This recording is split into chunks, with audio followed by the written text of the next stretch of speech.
Okay, so let's get into this stack of sources we've got here. We're looking at a pretty unconventional political win in New York City recently. Yeah, really unconventional. We're talking about Zohran Mamdani. He ran successfully for state assembly, became one of the city's first Muslim and South Asian legislators. Right. And the fascinating part is how he did it. Exactly. His winning strategy involved, well, basically ditching the usual boring town halls for something with a lot more energy. We're talking nightclubs. Nightclubs. It's pretty audacious when you think about it, the whole approach. It is. The goal wasn't about looking perfectly polished, that kind of composure politicians usually aim for. No. It was about, like, real human connection. He was actually campaigning through bar crawls, these impromptu dance parties. Yeah, I read about that. Even a stop at a gay bar. Mm-hmm. And apparently he was hyping the crowd almost like he was headlining a concert, not, lecturing people about policy. Mm-hmm. Which is just so different. The whole strategy seemed designed to meet voters, like where they actually were. That's the phrase used. Yeah. And the sources point out the connection wasn't made through speeches from a podium.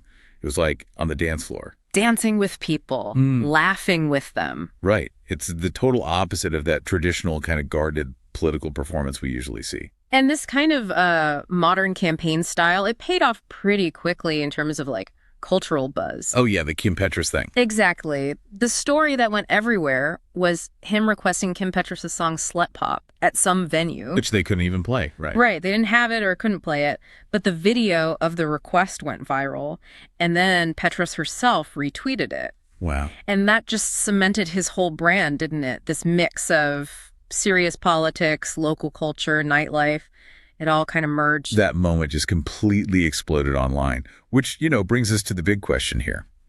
What does this kind of authenticity actually mean for leadership now in the 2020s? It feels like a real rebrand, doesn't it? Yeah.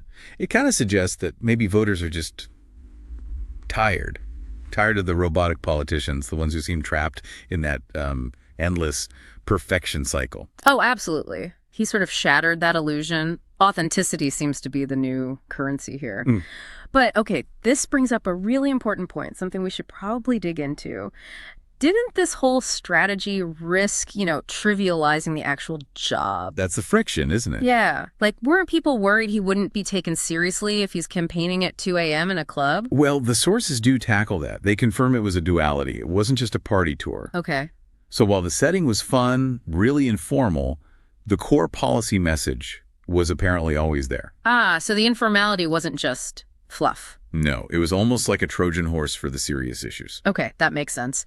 That's where this idea of policy and pop culture, spreadsheets and serotonin really comes through. Right. So Mamdani was at the same time talking about really critical stuff, advocating for affordable housing, pushing for universal rent freezes. Serious policy. Exactly. But because he had people relax, maybe engaged in a place they felt comfortable, he could, grab a moment during a DJ break and give a quick, focused pitch on housing. The fun kind of earned him the attention for the serious part. So that genuine joy people saw, like him dancing to Jay-Z's Empire State of Mind, Yeah. it wasn't just for show. No, it was framed as something else. Something brave, maybe.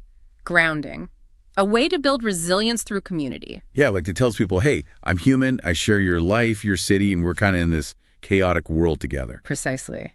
That shared experience, even if it's in a club, it validates this idea that connection builds political strength and makes the politicians seem more relatable, trustworthy, perhaps. It's like a mental break, too, right? From the usual exhausting political noise. A definite mental reset, yeah. So if we boil this whole thing down, Yeah.